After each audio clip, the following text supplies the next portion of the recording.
Ever wondered about the origin of the phrase, "take it with a grain of salt"?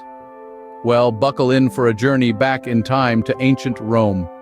The phrase, as we know it today, finds its roots in the writings of Pliny the Elder, a Roman author and natural philosopher. In his natural history, penned around 77 CE, he tells the tale of Pompey, a man who discovered an antidote against poisons concocted by Mithridates VI.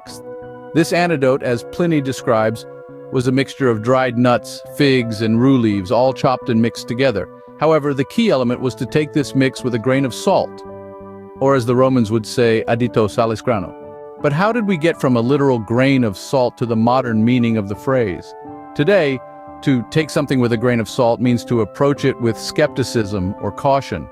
The connection isn't entirely clear, but some theories suggest that later readers of Pliny's natural history may have interpreted his mention of salt as a figurative warning.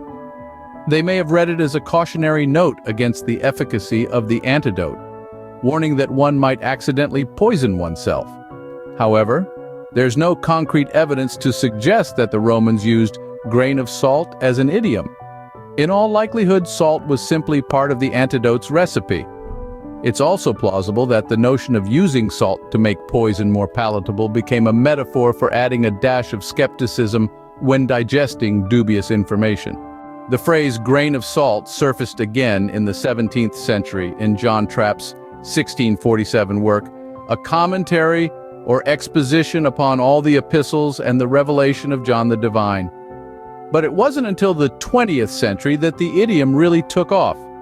As reported by How Stuff Works, the literary journal The Athenaeum referenced it in a 1908 issue, implying that by then the phrase had become common enough for readers to understand its meaning. Yet given the large gaps in the history of the phrase, this account isn't entirely comprehensive. So in a twist of irony, perhaps take this explanation with, well, a grain of salt.